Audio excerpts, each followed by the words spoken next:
Oklahoma Newsroom, this is an OSU update with Kyle Fredrickson. I'm Jenny Carlson. Kyle, the NFL draft begins on Thursday night, runs through the weekend, but it really doesn't sound like any former Cowboys will be taken in the early rounds of this year's NFL draft. But James Castleman's definitely an interesting name to keep track of, right? It is, right. You know, James is a guy that we've written about in the past. His getting ready for pro day, he worked out in Dallas with some war veterans, and it was a very emotional and inspiring experience for him.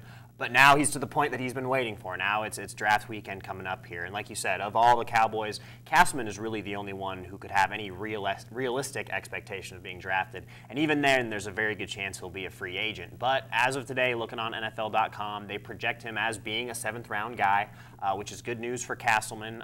But I think in his case, he'll be happy just to end up in a camp.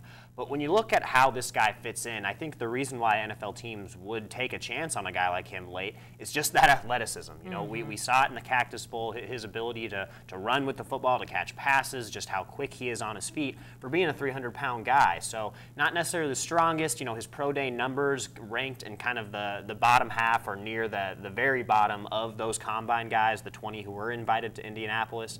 So he didn't necessarily improve his stock all that much. But teams are going to go back to that Cactus Bowl film. You know, he was such a strong character guy for the Cowboys as well in the locker room. So those things add up for him having the potential to hear his name called, but it probably wouldn't be until Saturday on that last day. There may be some other guys who are very fringe, but likely to be free agent signees, but some interesting guys for sure, starting with Josh Furman, right? Yeah, of this group, I mean, Furman is really intriguing, and a lot of it is based on the numbers he put up at his pro day.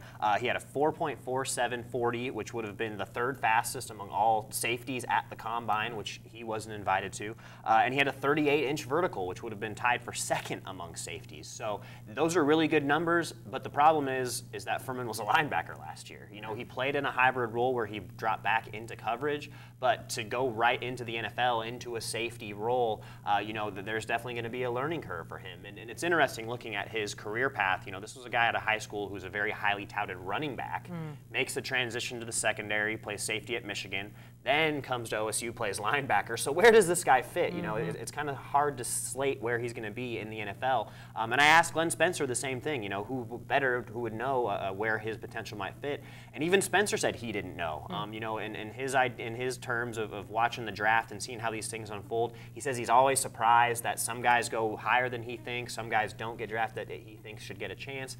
So it's going to be really interesting to see how that all lays out. Furman did have a workout with the Baltimore Ravens over the past month or so here. So there's definitely some interest there. He's a Maryland guy, so it makes a lot of sense.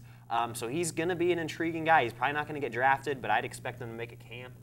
Other guys that OSU fans should maybe keep their eye on in terms of getting a free agent deal, Desmond Rowland didn't necessarily have the best year last year behind that offensive line, but just a couple years ago he led the Big 12 in rushing touchdowns, so he can show that he can be a very productive guy in this league. And I think the one other guy who maybe has a shot as well is Ofa Hautau. Castleman's partner at defensive tackle last year, a junior college transfer who made an instant impact, put up some pretty good numbers, and has the size. So of that group, those guys are probably the most likely. All right, thanks, Kyle. Be sure to stay with the best coverage team anywhere at newsok.com and every day in the Oklahoman.